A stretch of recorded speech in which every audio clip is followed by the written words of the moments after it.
오늘 우리는 빌립보서 3장 1절 이하에 있는 말씀을 가지고 은혜를 나누겠습니다.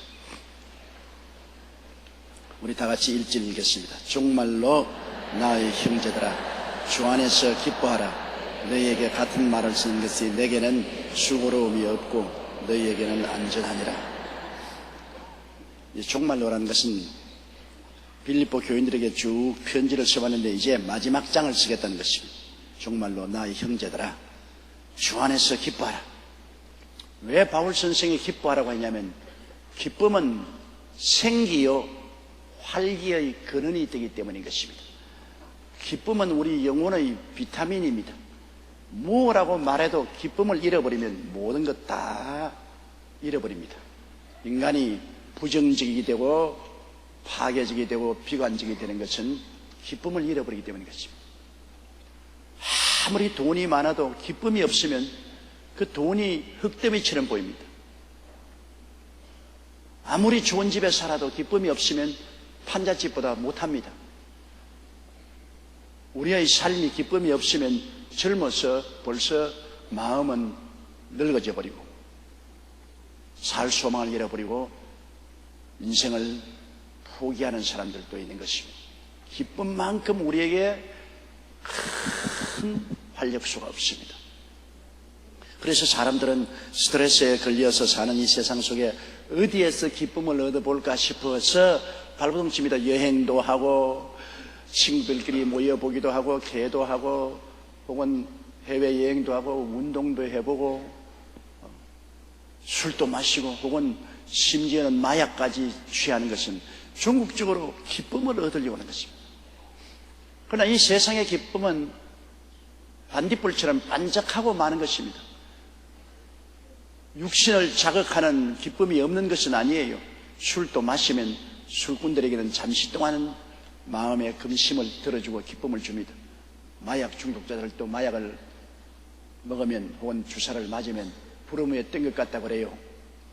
그러나 그 다음에는 독사같이 와서 물고 찢습니다. 알코올 중독자나 마약 중독자의 고통은 말로 다 할 수 없지 않아요. 세상의 음란 방탕으로 기쁨을 얻으려고 하는 사람은 그 뒤에 다가오는 마음의 고통과 괴로움은 더 말할 수 없습니다. 그러므로 참된 기쁨은 주님 안에서 얻는 기쁨밖에 없는 것입니다. 참되고 영원한 기쁨은, 주님 안에서 얻는 기쁨은 돈으로 살 수가 없습니다. 학위로 얻을 수가 없습니다. 우리가 주 안에서 기뻐할 수 있는 것은 예수님을 구주로 모셔야 첫째 기뻐할 수 있는데요, 하나님의 사랑을 받아야 기뻐할 수 있습니다. 주의 사랑 비칠 때 기쁨 오네, 근심 그치게 물러가고 기쁨 온다고. 사랑을 느끼게 될 때 기쁨이 와요. 인간 세계에도 남편의 사랑을 느끼는 아내는 기뻐요. 아내의 사랑을 받는 남편은 기뻐요. 부모의 사랑을 듬뿍 받는 자녀는 기뻐요. 친구들의 사랑을 받을 때 기뻐요. 사랑은 우리를 기쁘게 하는 것인데, 세상 사랑은 변화무쌍하지만은 하나님의 사랑을 받으면 굉장히 기뻐요. 그런데 하나님의 사랑을 어떻게 받습니까? 예수님을 구주로 모셔야 하나님의 사랑을 받는데 아무나 예수 모실 수 있는 것이 아닙니다. 예수님이 가이사랴 빌립보에서 제자들에게 물었습니다. 사람들이 나를 누구라고 하느냐? 세례 요한이라고 말합니다. 에레미야라고 말합니다. 엘리야라고 말합니다. 너희는 나를 누구라고 하느냐? 베드로가 말하기를 주는 그리스도시요 살아계신 하나님의 아들이시니이다. 그때 예수님이 무릎을 치면서 다요나 시몬아, 내가 복이 있도다. 이를 내게 알게 하시는 내 혈육이 아니요, 너 지혜나 총명이나 경험이나 인간에 속한 것이 아니요, 하늘에 계신 내 아버지께서 계시를 주어서 알게 했다. 여러분, 예수님을 구주로 아는 지식이 얼마나 고상하고 너무나 값비싸고 놀랍기 때문에 이거 보통 얻지 못합니다. 예수님을 우리가 본 적도 없고 그 음성을 들은 적도 없지만 그리스도가 나의 구주된다는 이 지식은 여러분 학교에서 배워서 얻는 것도 아니고 강제로 압력을 받아서 그렇게 되는 것도 아닙니다. 성령의 계시해 주어야 돼요. 옛날 우리 할머님이 늘 그렇게 말씀합니다. 할머님은 오랜 세월 동안 불교를 믿었다가 예수를 믿고 난 다음 친구들에게 전도하니까 친구들이 전부 다 픽픽 비웃고 따돌리니까 할머님이 제게 하신 말이, 야, 여간 복이 있어야 예수 믿는 줄 아느냐. 복이 없는 사람은 예수를 못 믿는단다. 복이 있어야 예수 믿는. 우리 할머니는 무시겠지만은 진리를 꿰뚫어 보았습니다. 여러분, 하나님이 복을 주셔야 예수를 믿게 되는 것입니다. 예수가 내 구주인 것을 어떻게 압니까? 희한하지 않아요? 그걸 내가 어떻게 깨달았습니까? 깨달아야 믿을 수 있는데 어떻게 깨달았습니까? 내가 공부를 했습니까? 내가 직접 체험을 했습니까? 좌우간 누가 전도를 했든지 어떻게 되었든지 어느 수단과 방법을 통했든지 내가 깨닫게 되고 믿게 된 것은 성령이 그렇게 해주신 것입니다. 하나님이 성령으로 계시를 해주신 것입니다. 그것은 뭐냐? 하나님이 수많은 사람 중에 나를 사랑하사 택해 주셨다는 것입니다. 하나님 택함을 받지 않으면 이 지식을 얻을 수가 없어요. 너무나 고상한 지식입니다. 세상에 없어질 지식이 아닙니다. 영원히 있을 지식입니다. 우리에게 영원한 행복을 갖다 줄 지식입니다. 주는 그리스도시요 살아계신 하나님의 아들이라는 이 지식, 예수님이 나를 위해서 십자가에서 몸짓고 피 흘려 대속해 줬다는 이 지식, 너무나 고상한 지식입니다. 너무나 위대한 지식입니다. 이거 복 없는 사람은 절대로 갖지 못하는 지식입니다. 하나님이 택해서 성령으로 우리에게 빛을 비추어 주셔야만 이 지식을 얻을 수가 있는 것입니다. 그러므로 예수를 구주로 모신 사람은 하나님의 지적을 받고 택함받았으니 하나님의 특별한 관심과 사랑을 받은 사람인 것입니다. 하나님의 사랑을 받는다고 생각할 때 기뻐질 수 있는 것입니다. 우리가 곰곰이 앉아 생각해 보십시오. 내가 무언데 하나님이 나를 택해서 예수를 알고 구원을 받게 해주십니까? 하나님의 사랑, 하나님이 나를 사랑하고 계신다. 하나님이 나를 사랑하고 계신다는 것을 계속 생각하고 마음속에 그것을 음미할 때 마음에 기뻐지는 것입니다. 사랑받고 안 기뻐할 사람 누가 있어요? 강아지도 사랑해주면 뛰고 꿀리고 꼬리를 흔들고 핥고 빨고 야단인데 사랑을 받는데 안 기뻐할 사람 누가 있어요? 더구나 하나님이 우리를 사랑해 주시는데 어떻게 안 기뻐질 수가 있습니까? 그러므로 우리는 늘 곰곰이 하나님을 생각하고 하나님이 만세전에 나를 보시고 아시고 만인간 중에 나를 택하셔서 예수님을 아는 지식을 성령으로 깨닫게 해주셔서 구원해 주셨다. 야, 나는 하나님께 사랑받고 있다. 주의 사랑이 내 마음속에 비친다. 안 기뻐질 수가 없어요. 옆에 계신 분들에게 당신은 하나님께 사랑받고 있습니다. 그렇게 한번 따라 말씀하십시오. 나는 하나님께로부터 크게 사랑받고 있습니다. 그러니까 여러분 얼굴이 다 환해지네요. 사랑, 이것은 우리의 얼굴에 빛을 내게 하고 우리 마음속에 기쁨의 감격을 얻게 하는 것입니다. 이것은 돈 주고 못 삽니다. 하나님 사랑 돈 주고 못 사요. 권력으로 못 사요. 하나님이 일방적으로 우리를 택해서 사랑해 주신 것입니다. 그래서 주 안에서 기뻐하라. 주님 안에서 하나님의 사랑을 생각할 때 마음에 기뻐지죠. 예수 믿는 사람은 여러분 기쁨의 근원을 가지고 있습니다. 하나님의 사랑을 받았으니까 기뻐해야 돼요. 예수 믿는 사람은 어찌하든지 어떠한 환경에 의해서도 내 마음속에 하나님의 사랑을 가지고 있기 때문에 기뻐해야만 되는 것입니다. 아주 우울하고 답답하고 암울한 환경에 처해서도 안 기뻐할 이유가 없습니다. 하나님이 나를 사랑하고 계시기 때문에. 그 다음 우리가 소망이 있을 때 기뻐지는 것입니다. 내가 절망이 있으면 기쁨이 사라지지만은 내일에 대한 소망이 있으면 기뻐져요. 우리 어릴 때 설날이 다가오고 설날에 맛있는 음식을 먹을 것이라는 소망이 다가오면 설날을 기다리며 얼마나 기쁜지 모르겠어요. 까치까치 설날은 어제여고요. 우리 설날은 오늘이라고. 설날을 얼마나 어릴 때 이렇게 기다리는지 모르겠어요. 그건 왜냐? 설날에 많은 일가 친척들이 모이고 맛있는 음식도 먹을 것이라는 소망이 있기 때문에 기쁘지. 설날에 아무도 오지 않고 맛있는 음식도 안 차린다고 생각하면 기쁠 리가 없죠. 옛날에 우리 어머니 따라 먼 외갓집을 갔습니다. 어머니는 1년에 한 번씩 외갓집에 가는 것을 손꼽아 기다리는데, 그때는 수십 리 길을 걸어서 어머니 친정으로 가는데, 이제 어머니 따라오니까 우리는 어찌 길이 멀고 다리가 아픈 거 아무 재미도 없지요. 그런데 어머니는 신바람이 납니다. 그냥 외갓집에 가는데 얼마나 좋아하는지.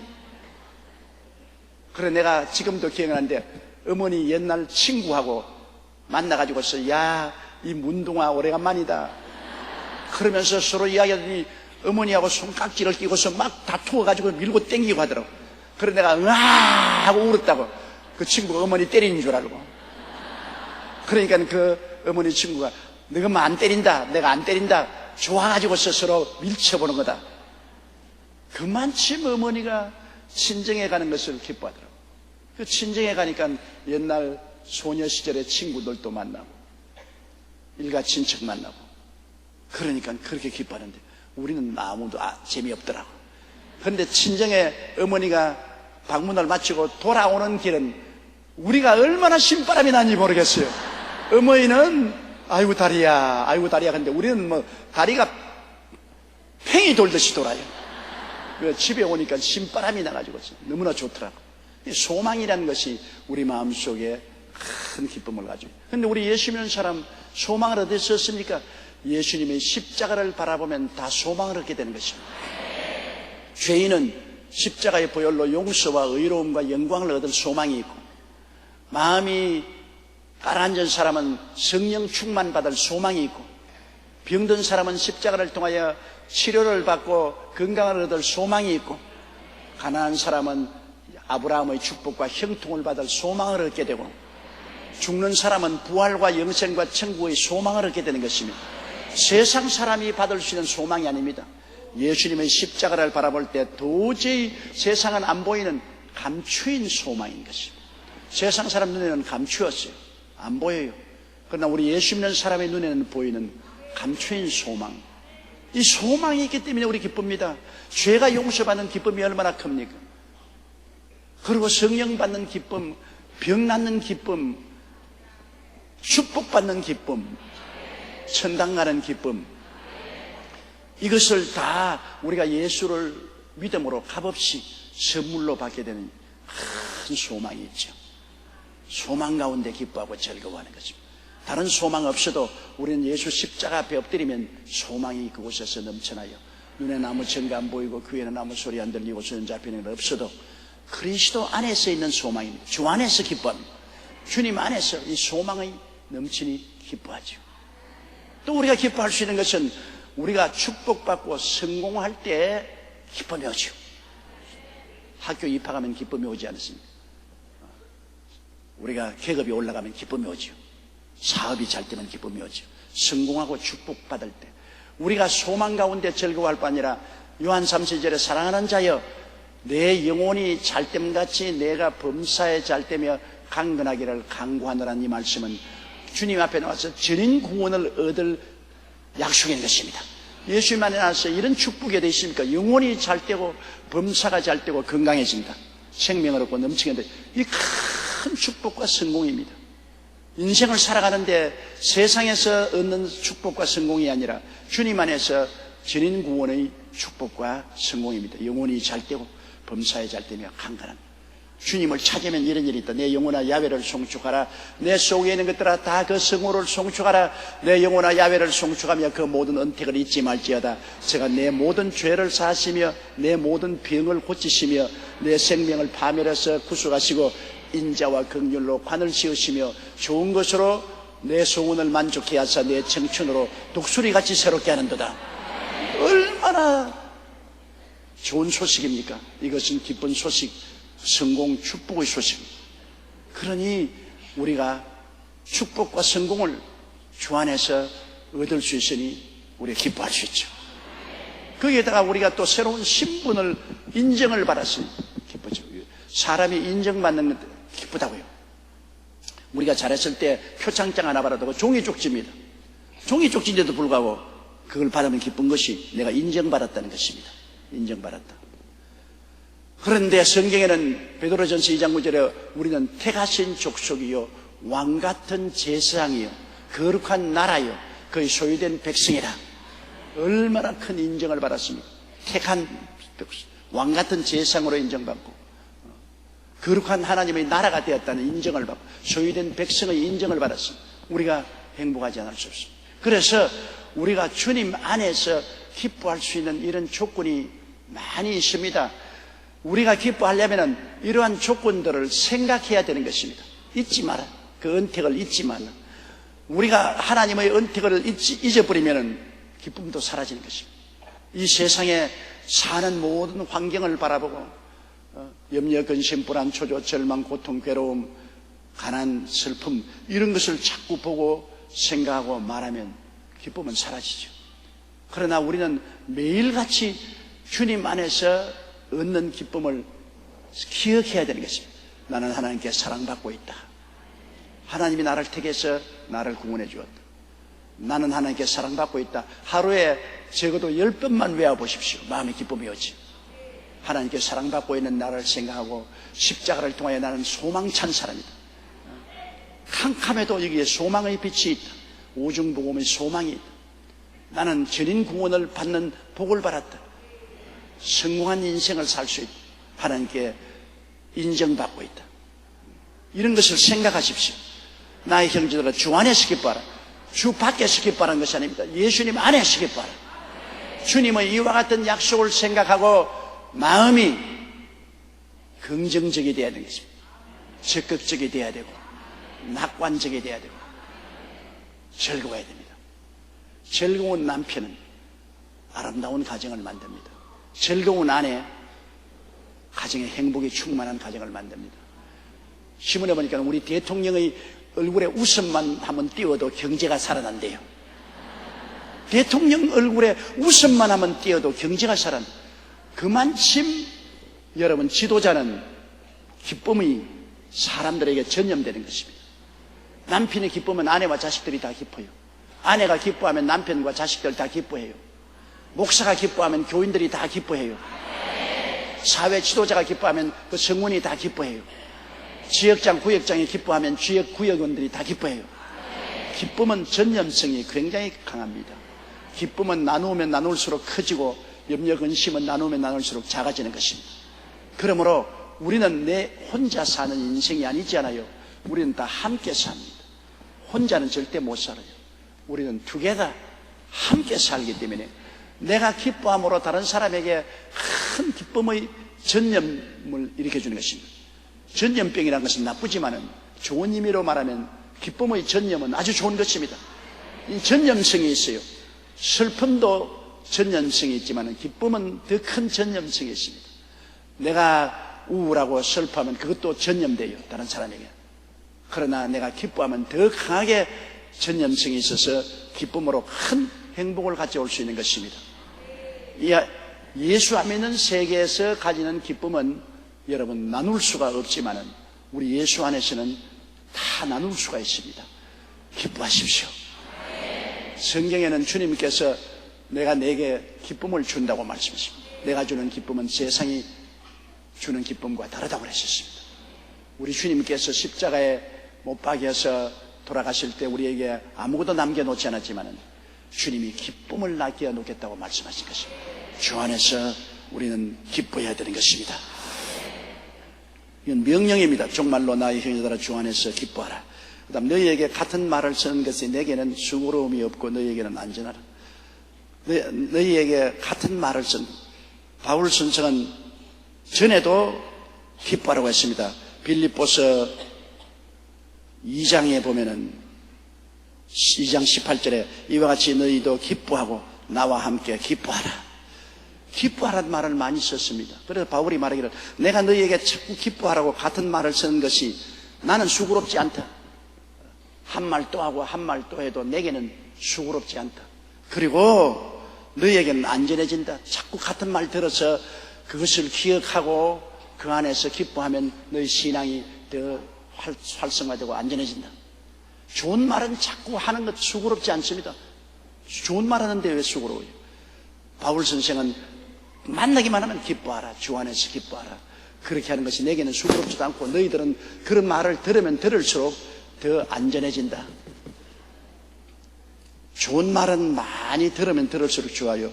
저희들은 자랄 때 그때는 텔레비도 없고 라디오도 없고 아무것도 없었어요.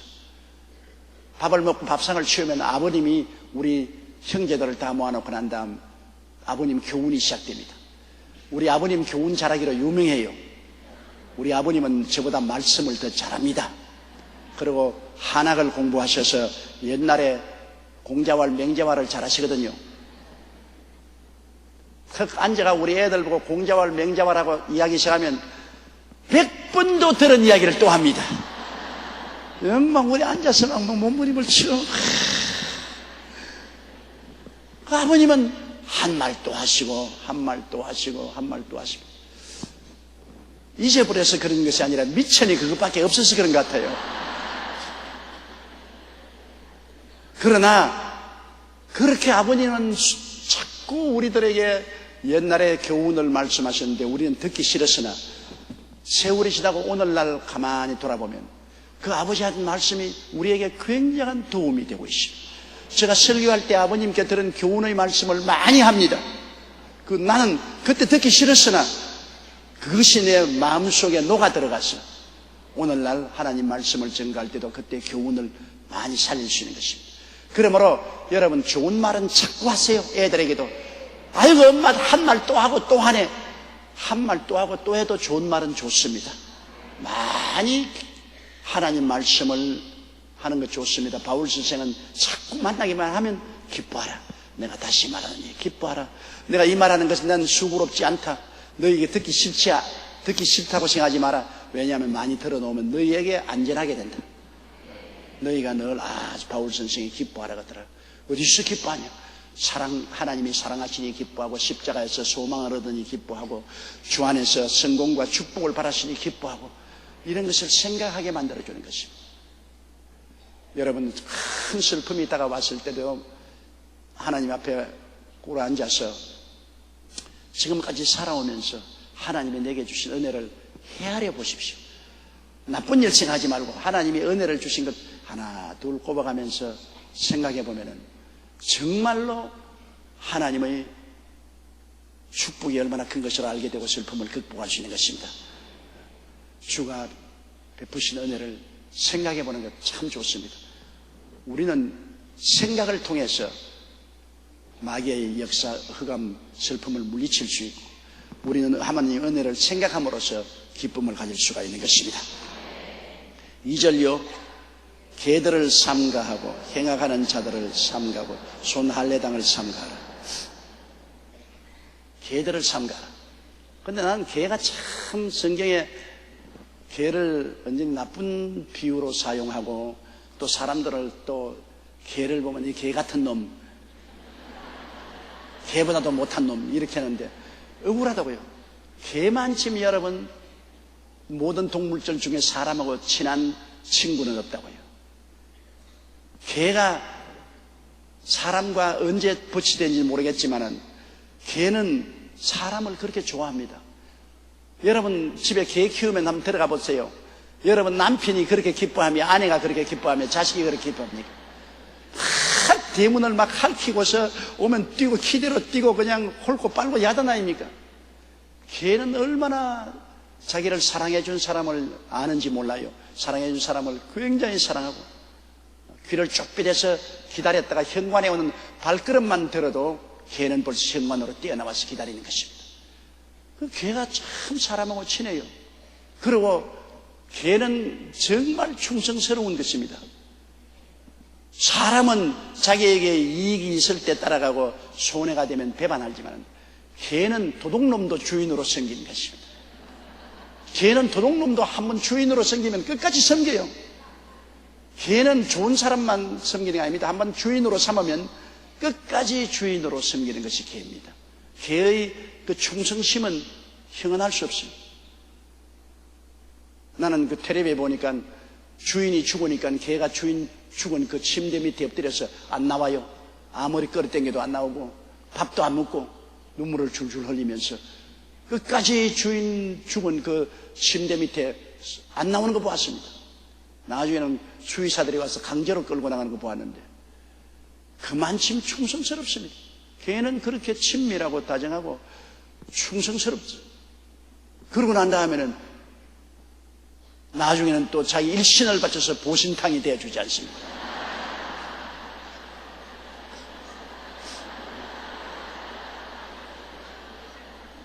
그래서 사실은 개가 굉장히 평가를 잘못 받고 있어요. 왜 그런지 모르겠어요. 그런데 여기에 바울 선생도 개들을 삼가라고 말합니다.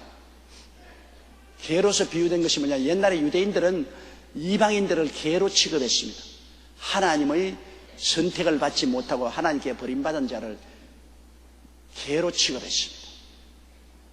그래서 이 개들을 삼가라는 것은 하나님을 믿지 않는 세상을 따라가는 사람들을 삼가해라. 하나님을 믿지 아니하고 육신의 정욕, 안목의 정욕, 이 세상의 자랑을 따라 탐욕의 노예가 되어 살아가는 이 사람들을 삼가라. 왜? 물떠니까. 사람은 물들어요. 사람이란 어린아이만 물떠는 게 아니라 어른들도 물뜬다고, 환경에 따라서. 물 안 들 수 없어요. 담배 피는 사람, 지 아무리 양추질하고 와도 담배 냄새 확 나요. 자기 코에는 안 나도 난 안 피는 사람이 나거든. 술 먹은 사람은 술똥 냄새가 나고, 향수 바른 사람은 향수 냄새 나는 것처럼, 여러분 누구와 같이 친한가에 따라서 우리는 무리의 법칙에 의해서 닮아가는 것입니다. 무리의 법칙. 그건 보면 까마귀는 까마귀끼리 모이고, 까치는 까치끼리 모이고, 참새는 참새끼리 모입니다. 참새하고 까마귀하고 안 모입니다. 절대로 유유상종으로 동종끼리 모이는 것입니다. 그러므로 세상과 같이 모이면 세상화되어 버린 것입니다. 그러나 예수 믿는 사람 자꾸 따라가서 모이면 안 믿는 사람도 예수 믿게 되어버리고 말아요. 친구를 잘 사귀어야 되는 것입니다. 친구를 잘못 사귀면 우리 운명이 굉장히 나빠져. 사람이 한 번 듣고 두 번 듣고 세 번 듣고 나는 그런데 안 설린다 해도 들으면 그를 따라서 마귀가 들어오지 않습니까? 세상이 사람의 교제와 말을 통해서 들어오거든요. 그래서 우리의 마음을 사로잡아 버리고 마음이 달라지는 것입니다. 그러므로 개들을 삼가라. 그것은 다시 말하면 예수 안 믿고 하나님을 배반하고 탐욕을 따라가는 사람들을 삼가라. 그 사람들과 깊이 친교를 맺고 친해지지 말라는 것입니다. 개들을 삼가고 행악하는 자들을 삼가고, 악을 행하는 사람, 악을 행하는 사람하고 같이 만나면 상처 입습니다. 왜냐하면 악은 남을 해롭게 하는 것이 악입니다. 악은 여러분 하나님을 부인할 뿐 아니라 악은 가만히 있지 못해요. 남을 해롭게 합니다. 악한 남편 만나면 마누라 때리지 않아요. 악한 아내 만나면 남편 못 살아나죠. 악한 자식 만나면 부모도 죽이지 않습니다. 악한 사람 만나면 여러분 날벼락이 떨어지죠. 이번 추석 때 보니까 노부부가 있는데 옆에 있는 젊은 사람이 술을 너무 마시기 때문에 너무 술 마시지 말라기에는 일어나 칼로서 둘이를 찔러 죽여버렸어요. 악한 놈 곁에 있다가 날벼락을 맞은 것입니다. 그리고 형제간의 재산 문제로 가지고서 논쟁을 하다가 형이 악한 마음을 품으니까 사냥총독을, 공기총독을 가서 동생의 가족을 다 쏘아 죽여버리고 자기도 자살해버립니다. 악은 여러분 남에게 해를 끼칩니다. 악한 자하고는 같이 안 하는 게 좋습니다. 그렇기 때문에 성경에 주님께서 악한 자를 대적지 말라. 악한 자하고 싸우면 결코 피를 봅니다. 그러므로 악한 자를 대적지 마라. 오른뺨을 치거든 왼뺨을 돌려대고, 송사에 겉옷을 가지려 하거든 속옷도 주고, 억지로 오리를 가지하는 심리까지 가라. 왜? 악한 자하고는 손해가 나더라도 내가 피하는 것이 좋다는 것입니다. 악한 자하고 같이 붙으면 어마어마한 상처를 입게 되는 것입니다. 왜냐하면 악한 자는 악으로서 막갑하니까. 이 판 저 판 사판이 자꾸 달라드는데요. 악한 자는 피하는 것이 제일 좋습니다. 성경이 그렇게 가르치고 있어요. 악한 자를 대적하지 마라. 악한 자만큼 같이 악함 몰라도 그렇지 않은 선량한 사람은 악한 자하고 대적할 수가 없습니다. 악한 자를 대적하지 마라. 근데 여기도 성경에도 여기에 행악하는 자들을 삼가라. 행악하는 자들을 어쩐지 피하라. 한패가 되지 마라. 행악하는 사람에게 한패가 되면은 문제가 생깁니다. 깡패하고 함께 휩쓸리면 끝까지 깡패에게 잡혀서 벗어나지 못하지 않습니까? 벗어나지 못해요. 이러므로 우리 예수 믿는 사람들이 편안하게 신앙생활을 해서 탐욕을 가진 개처럼 하나님을 섬기지 않는 그런 개들을 삼가고 악한 자들을 삼가고 손할례당을 삼가라. 손할례당이라는 것은 율법주의자. 유대인들이 할례만 받으면 하나님이 선민이 된다. 유대인들은 어린 아들이 태어나면 8일 만에 양피의 가죽을 빼는 할례를 베푸는 것입니다. 그래서 할례만 받으면 우리는 하나님의 선민이다. 그러면서 하나님 법은 지키지 않고 자행자지하고 망나니 생활합니다. 아주 잘못된 신앙입니다. 유대인들이라도 할례를 받았으면 하나님 선민이 된 표가 있으면 율법을 지켜야 될 것인데 할례만 받고 율법을 안 지키고 개망나니지 하면서 나는 할례 받았으니까 하나님 백성이여 천국 간다. 어림도 없는 소리입니다. 그런데 그 당시에는 이 할례당이 교회마다 찾아와서 너희들 예수 믿어서 구원받는 것이 아니라 할례 받아야 된다. 할례 받아야 된다. 그러니까 예수 믿는 사람들이 믿음으로 구원받는 길을 떠나서 할례 받아서 행위로 구원받는 표적을 얻어야 되겠다고 생각해서 신앙의 시험에 빠진 사람 많습니다. 할례를 받아야 구원받는. 그러면 예수 그리스도의 십자가의 공로는 무시되고 말이겠습니다. 예수님 십자가의 보혈이 유일한 구원의 길인데 그것에다가 할례까지 받아야 된다. 어림도 없는 일. 구원의 조건은 예수 그리스도의 십자가 보혈을 믿는 믿음밖에 없는 것입니다. 믿으면 하겠네. 오직 믿음입니다. 할례나 무할례나 그런 것이 구원의 아무런 조건이 안 됩니다. 오히려 구원의 손해가 됩니다. 그렇기 때문에 손할례당이라고 말합니다. 여러분, 예수 믿고 난 다음에도 토요일 날을 지켜야 구원한다. 그런 말을 하는 큰 모욕입니다. 날과 달이 예수 그리스도의 십자가 구원에 아무런 보탬도 되지 않습니다. 어떤 일이 있어도 십자가 이외에는 자랑하면 안 됩니다. 예수님이 십자가에서 내가 다 이루었다 했습니다. 다 이루었는데 하나도 보탤 것도 없고 뺄 것도 없습니다. It is finished. 내가 다 이루었다. 테텔레스타이. 다 이루었다. 그러므로 다 이루었으니 믿기만 하면 다 된 것입니다. 따라 말씀하십시오. 믿기만 하면 다 된 것이다. 그 이외에는 아무 필요가 없습니다. 그러므로 예수 믿어도 뭐 할례 받아야 된다. 예수 믿어도 나를 지켜야 된다. 예수 믿어도 율법의 특정한 것을 지켜야 구원받는다. 이런 것은 절대로 있을 수가 없습니다. 예수를 믿고 구원을 받았기 때문에 하나님을 경배하기 위해서 내가 이것도 하고 저것도 하지만은 그러나 예수 믿고 구원받는 조건으로서의 아무것도 조건이 될 수 없습니다.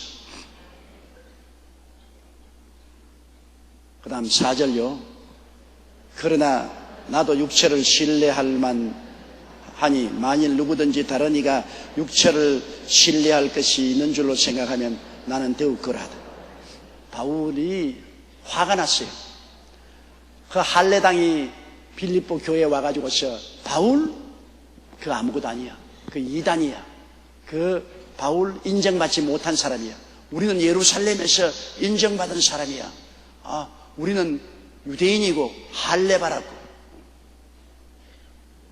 그래서 우리의 말을 믿지 바울을 믿지 마라. 우리는 정통 유대민이요. 그리고 정통으로 예루살렘에서 파견돼 나왔다. 이런 말을 하니까 바울이 화가 났습니다. 그래서 실제로 바울은 이렇게 말을 자기를 자랑할 분이 아닙니다. 아니지만은 잘못된 사람들의 거짓된 현혹에 사람들이 미혹이 되니까 바울이 내가 그 사람들보다 못한 것이 하나도 없다는 것을 자랑하려는 것입니다. 이래서 바울이 저들이 육체를 자랑하느냐, 할례 받았다, 뭐 유대인이다 자랑하느냐. 그럼 나하고 한번 비교해보자. 나도 그들에게 못할 것 하나도 없다. 바울은 말하기를 내가 8일 만에 할례를 받고 5절요 같이 읽으십시다. 내가 8일 만에 할례를 받고 이스라엘의 족속이요 베냐민의 지파요 히브리인 중의 히브리인이요 율법으로는 바리새인이요 자, 너희들이 유대인이라고 와서 자랑하고 할례 받아야 구원 얻는다고 하는데 나는 믿음으로 구원 얻는다고 하니까 나를 엉터리라고 말하는데 유대인도 아니라고 그러는데 나는 8일 만에 할례 받은 사람이다. 태어나서 예수님도 8일 만에 할례 받은 것처럼 나도 8일 만에 할례를 받은 사람. 난 정식으로 할례 받은 사람. 그리고 나는 이스라엘 족속이다. 하나님이 야곱을 축복할 때 이스라엘로 이름을 바꾸어줘서 선민이 되었는데 나도 이방인 아닌 이스라엘입니다. 이스라엘 12지파 중에 나는 베냐민 지파다. 라헬의 막내 아들 베냐민 지파는 바로 유대나라가 북이스라엘 남유다로 갈라질 때 유다의 소속에서 그곳에서 다윗 왕이 나왔고 구주가 나온 그 유다 지파에 속해 있는 것입니다. 나는 베냐민 지파다. 그러니까 이스라엘에서도 아주 이 명문의 지파입니다. 그리고 히브리인 중에 히브리이다. 히브리인 중에 나는 왜 히브리인이라고 말하냐면 많은 히브리인들이 히브리인 행세를 하지 않고 로마인 행세하고 헬라인 행세를 하는데 나는 지금까지 히브리인이라고 담대하게 말하는 히브리인 중에 히브리인. 또 율법으로는 바리새인. 여러분 유대인의 율법 중에 바리새인은 율법을 문자 그대로 다 지키는 혹독하게 율법을 지키는 파가 바리새인 파입니다. 그래서 여기 말하기를 나의 자격을 한번 보아라. 어떤 사람이 와서 목사가 이단을 가르치면서 나는 그래도 뭐 하버드에 나오고 나는 박사학위를 가졌고 뭐 어쩌고 하면 똑같은 그 교회 목사가 와서 너만 하버드 나왔느냐? 나도 하버드 나왔다. 너만 박사 있느냐? 나도 박사 있다. 그렇게 대드는 거와 한 가지입니다. 장난 같지만은 하도 답답하니까 이 빌립보 교인들이 그 사람들이 말에 넘어가요. 현혹이 되어요. 바울이 내가 하는 말은 이단도 아니고 인정받지 못한 사람도 아니다. 나는 히브리 중에 히브리인이요 유대인이요 바리새 교인이요 8일 만에 할례를 받고 베냐민 지파에 소속된 나는 정통 아브라함과 이삭과 야곱의 혈통을 이은 사람입니다.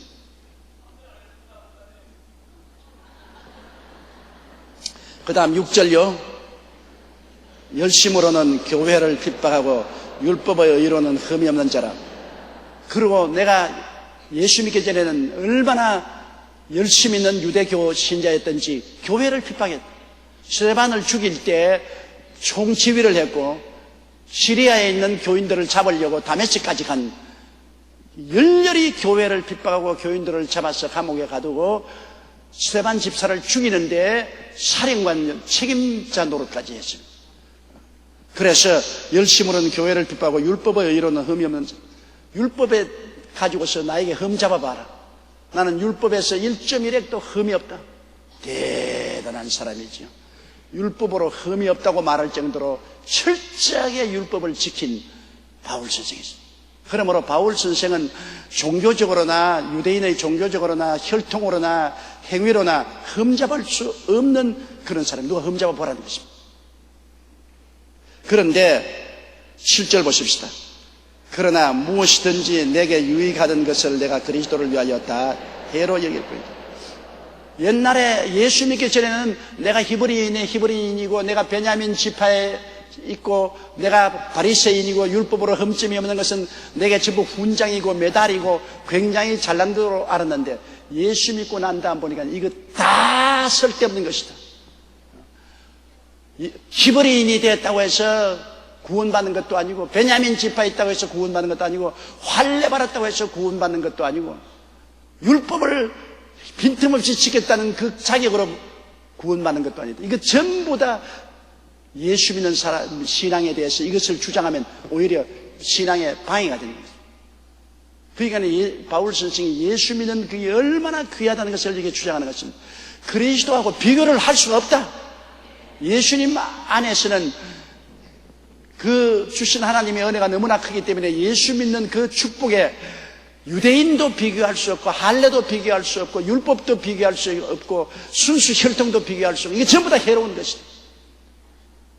오직 예수만이 최고다. 여러분 우리도 오늘날 그렇습니다. 예수 이외에 내가 뭐 돈이 많다, 내가 학력이 많다, 나는 학위가 많다, 나는 좋은 집안에 태어났다, 그러므로 이런 것이 하나님이 알아줄 것이다. 개똥 같은 소리 하네. 안 알아줘요. 안 알아줘요. 아무도 안 알아줘요. 죄를 지었음에도 불구하고 못났음에도 불구하고 버림을 받아야 마땅함에도 불구하고 죄 있는 그대로 못난 그대로 예수께 나와서 그리스도의 보혈을 믿으면 그 믿음을 하나님이 의롭게 여기는 것입니다. 그 믿음이 금덩어리예요. 믿음만이 보배예요. 그렇기 때문에 예수 그리스도를 믿는 믿음 안에서 우리는 다 한 형제요 자매지, 그게 세상적인 지위를 하나님 인정하지 않습니다. 예수 믿는 믿음 가운데서 우리는 다 그리스도의 은혜로 하나가 되고 하나님의 자녀가 되었죠. 거기에 대해서 무슨 귀족의 자식이가 뭐 재벌의 자식이다, 뭐 권세가 있다, 능력이 있다, 그러므로 나는 특별 대우받아야 되겠다, 그런 것이 있을 수 없습니다. 예수 그리스도의 보혈의 능력밖에 우리가 자랑할 것이 없습니다. 그러나 무엇이든지 내게 유익하던 것이, 옛날에 유대인으로서 유익하던 것을 내가 그리스도를 위하여 다 해로 여긴다. 다 해롭다. 8절요. 또한 모든 것을 해로 여기면 내 주 그리스도 예수를 아는 지식이 가장 고상함을 인함이라. 내가 그를 위하여 모든 것을 잃어버리고 배설물로 여기면 그리스도를 얻고. 와, 대단한 말이지요. 모든 것을 해로 여긴다. 왜? 예수님만 내 자랑이고 내 기쁨이고 내 소망이고 내 모든 것인데 자꾸만 다른 것이 해방을 놓으니까, 야, 너 예수 믿었지만 유대인이 이방인보다 낫지 않느냐, 너 할례 받았으니 못한 것보다 낫지 않느냐, 너 율법 잘 지켰으니 너 잘난 걸 아니냐, 이런 쓸데없는 생각이 들어오니까 오히려 해롭다. 신앙에 해가 된다. 순수한 신앙에 해가 된다. 그러므로 그러나 무엇이든지 내게 유익하던 것을 내가 그리스도를 위하여 다 해로 여길 뿐이라 또한 모든 것을 해로 여긴다. 예수를 아는 지식에 비하면 모든 것이 해롭다. 그리스도를 아는 지식에 반대되는 것은 다 내게 해로운 것이다. 다 해로운 것이다. 그리스도 예수를 아는 지식이 가장 고상하다. 하버드나 예일이나 서울대학이나 고려대학이나 연세대학 그런 학위가 여러분 고상한 지식이 아닙니다. 우리는 예수 그리스도를 아는 지식이 가장 고상한 지식. 이거 아무나 믿을 수가 없어요. 여러분, 하나님이 택해서 성령으로 계시해 주지 않으면 예수 못 믿는다고요. 여러분, 자다가도 예수 믿은 것 깜짝 놀라고 일어나서 감사를 해야 돼요. 마음대로 믿을 수 있는 줄 알아요. 내가 믿고 싶으면 믿고 안 믿고 싶으면 안 믿고 그렇게 되는 게 아니에요. 만왕의 왕 만주의 주 되신 하나님이 예수 그리스도의 신부를 구하는데 아무나 주어 담을 것 같습니까? 하나님이 선택하시지. 여러분, 시장에 가서 바구니 들어가서 아무나 주어 담습니까? 좋아하는 것 주어 담지. 하나님이 여러분 좋아해서 하늘나라 그리스도의 신부로 삼고자 해서 여러분을 불렀기 때문에 예수 믿게 된 것입니다. 그러므로 예수 그리스도를 알게 된 지식은 보통 사람은 가지고 있지 못해요. 우리가 다 전도는 열심히 하지요. 그러나 하나님이 택하지 않은 사람은 아무리 전도해도 안 받아들입니다. 왜? 성령이 그 속에 계시해 주지 않기 때문에 우리가 아무리 말을 해도 안 받아줘요. 그러나 성령이 계시하는 사람에게는 우리가 말하면 즉시 말을 알아듣고 깨닫게 되는 것입니다. 이 우리 예수 믿는 지식은 세상의 감각적인 지식이 아닙니다. 눈으로 보고 코로 냄새 맡고 뭐 귀로 듣고 손으로 만지고 맛보는 감각적 지식, 세상에서 배우는 이성적인 지식이 아닙니다. 계시적인 지식인 것입니다. 하나님께로부터 계시를 받아야 돼요. 성령이 내 마음속에 계시를 주어야 예수를 아는 지식을 얻게 되고, 이 지식이 가장 고상한 것은 예수를 아는 지식을 가진 사람은 영원한 천국에 갈 수 있기 때문인 것입니다. 영원한 하나님의 자녀가 되는 것이기 때문에 이보다 더 고상한 지식은 없습니다. 그래서 바울이 말하기를 또한 모든 것을 해로 여기면 내 주 그리스도 예수를 아는 지식이 가장 고상함을 인함이라. 내가 그를 위하여 모든 것을 잃어버리고 예수님을 얻기 위해서 모든 것 다 잃어버리고 모든 것 다 버리고 배설물로 여기면 배설물, 똥으로 여긴다는 것입니다. 예수님을 아는 지식을 너무나 귀하기 때문에 그 예수님을 아는 지식에 비교하면 다 배설물, 토해 놓은 것, 똥, 그런 것으로 여깁니다. 더럽지 않아요. 토해 놓은 것이나 똥이 얼마나 더럽습니까? 바울 보시기에는 예수 그리스도라는 지식에 비교하면 세상 다른 모든 부귀 영화 공명 지식은 배설물이나 똥과 같다. 그러니 예수를 아는 지식이 이렇게 크다는 것을 바울은 강조하기 위해서 우리가 가장 혐오하는 것을 비교해 놨습니다. 세상의 부귀 영화 공명 지식이 예수 없이는 그냥 다 토해 놓은 것, 개가 토해 놓은 거와 똥 놓는 배설물 같다. 예수 없이면 다 그러므로 예수 그리스도를 위해서 난 다 예수 그리스도를 알기 위해서 필요하다면 나는 세상 부귀 영화 공명이나 지식 다 버려도 좋다. 다 버려도 좋다. 쫙 빨가벗고 빈손 들어도 예수만 알면 난 최고. 그러니 예수 믿는 것이 얼마나 귀하고 귀한지요.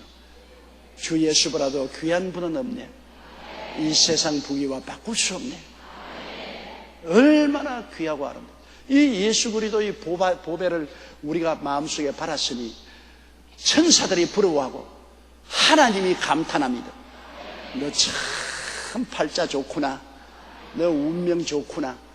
너가 내게 태감을 당해서 예수를 아는 지식을 얻었으니 얼마나 복스럽냐. 그렇게 하나님조차 감탄하십니다. 너 지금은 아직 어떻게 되는지 몰라서 어벙벙하지만은 이제 장차 그리스도께서 나타나실 때 그때 너가 누릴 부귀와 영화와 공명과 아름다움은 상상을 초월한다고 하나님 말씀하시는 것입니다. 그러니 그때 가서 우리가 그리스도와 함께 부활해서 영광에 이르렀을 때 온 세상에 우리가 그렇게 좋아하던 부귀 영화 공명은 다 토해놓은 것과 같고 배설물같이 보인다. 예수 없는 사람은 그 토해놓은 것과 배설물 가운데 허우적이다가 영원히 버림을 당하는 것입니다. 9절요. 그 안에서 발견되려 하미니 내가 가진 의는 율법에서 난 것이 아니요 오직 그리스도를 믿음으로 말미암은 것이니 곧 믿음으로 하나님께로서 난 의라. 의로워야 하나님 앞에 설 수 있지 않습니까? 죄가 있으면 하나님 앞에 정죄되고 부끄럽고 마음의 영광을 얻을 수가 없지 않습니까? 죄인은 하나님 앞에 서지 못해요. 죄인은 여러분 발가벗지 않습니까? 아담과 하와가 죄 짓고 난 다음에 제일 먼저 느낀 것이 뭡니까? 벌거벗었습니다. 죄가 우리를 양심을 벌거벗깁니다. 하나님이 아담하고 찾으실 때 나무 뒤에 숨었습니다. 왜 숨었냐? 벌거벗어서 숨었다고 했습니다. 벌거벗깁니다. 죄는 우리를 벌거벗겨요. 양심을 벌거벗겨서 부끄러워서 하나님을 쳐다볼 수 없게 만들어주는 것입니다. 사람은 이 벌거벗은 것을 가려보려고 자꾸만 무화과 나무를 가지고서 앞치마를 해 입지만은 해가 비치면 말라버리고 해가 비치면 말라버립니다. 쪼글쪼글해지지. 모든 사람들 양심은 다 벌거벗습니다. 죄 때문에 빨가벗기고 있어요. 계속해서 빨가벗기고 있어요. 그런데 이 벌거벗긴 내 양심을 영광으로 옷을 입혀주는 것이 예수 그리스도의 보혈인 것입니다. 예수의 보혈이 와서 이 죄로 벌거벗은 우리를 씻어주시고 난 다음에 하나님의 의로움으로 옷 입혀주시는 것입니다. 아담과 하와가 여러분 무화과 나무 잎으로 아무리 옷을 입어도 안 될 때 하나님이 어떻게 했습니까? 짐승을 잡아 가죽 옷을 입혔습니다. 에덴 동산을 나갈 때 비로소 짐승을 잡았으니까 피를 흘렸지 않습니까? 껍질을 벗겨서 가죽 옷을 해서 부끄러움을 가리우고 나갈 수 있게 만들어준 것입니다. 처음으로 짐승을 잡아 피를 흘린 것은 하나님께서 우리 죄인들을 위해서 예수 그리스도를 잡아서 십자가에서 가죽을 벗겨서 예수 그리스도의 의로운 옷을 벗겨서 피로서 우리 죄를 갚고 그 예수 그리스도의 의의 껍질을 벗겨서 우리에게 입혀주는 것을 상징하는 것입니다. 예수님은 우리를 위해서 십자가에서 껍질이 벗겨졌습니다. 피를 흘려서 죄를 사하고 그 의의 옷을 벗어서 의의 거죽을 벗어서 우리에게 입혀주셨어요. 얼마나 큰 희생입니까? 오늘날 그러기 때문에 율법으로서 의롭다함을 얻는다, 어림도 없는 것입니다. 율법으로서 의롭다함을 얻는 것은 무화과나무 잎사귀입니다. 순간적으로 부끄러움을 무화과나무 잎사귀로 엮어서 몸을 가렸으나 얼마 지나면 쪼글쪼글해집니다. 율법의 의라는 것은 우리를 가릴 수가 없습니다. 무화과나무 잎사귀 가지고서 걸치고 하나님 앞에 설 수 있나요? 율법으로서 나는 의는 모두 다 가정스러운 것이고 더러운 것입니다. 그러나 예수 그리스도를 믿음으로 보혈로 깨끗이 씻음받고 그리스도의 의의 옷을 선물로 입은 우리들은 하나님 앞에 설 때 부끄러움이 없습니다. 의라는 것은 뭡니까? 의라는 것은 죄를 한 번도 안 지어야 의인이 되는 것입니다. 한 번이라도 지으면 안 돼요. 의라는 것은 죄를 한 번도 안 지은 상태고, 둘째 의라는 것은 하나님 앞에 설 때 조금도 부끄러움이 없는 상태가 의로움인 것이고, 세 번째 의라는 것은 마귀가 와서 참수할 수 없다, 참수할 아무런 틈이 없는 의입니다. 인간의 힘으로 죄를 한 번도 안 지은 상태가 있는 사람은 없지요. 인간의 힘으로 하나님 앞에 부끄러움 없이 가슴 펴고 설 사람은 없지요. 인간의 힘으로 마귀가 와서 참수 안 할 수 있는 그런 사람이 어디 있습니까? 그러나 예수 그리스도의 보혈을 우리가 가지고 목욕을 하면은 한평생의 죄를 한 번도 안 지은 것처럼 청산되어 버린 것입니다. 영원히 죄가 씻어버립니다. 보혈로 말미암아 입혀주시는 의의 옷을 입으면 하나님 앞에 설 때 하나님의 친자식으로 하나님 무릎에 안고 하나님 품에 안길 수 있는 의로운 영광을 얻게 되는 것입니다. 그리고 예수의 보혈로 구원받은 우리들에게는 마귀가 와서 참수를 하려 해도 참수할 수 없습니다. 저 사람은 어느 게 이런 도둑질했고 간음했고 방탕했고, 예수님이 내 다 갚았다, 어쩔래? 내가 십자가에서 다 갚아버렸다. 갚아버렸는데 뭐 할 말이 있어야지. 마귀가 자꾸 참수해도 예수님은 십자가 아버지의 보좌 우편에서 아버지 내가 다 갚은 거 가지고 저지랄을 합니다. 내가 다 갚았는데 왜 저지랄을 하는지 모르겠어요. 효과가 없어요.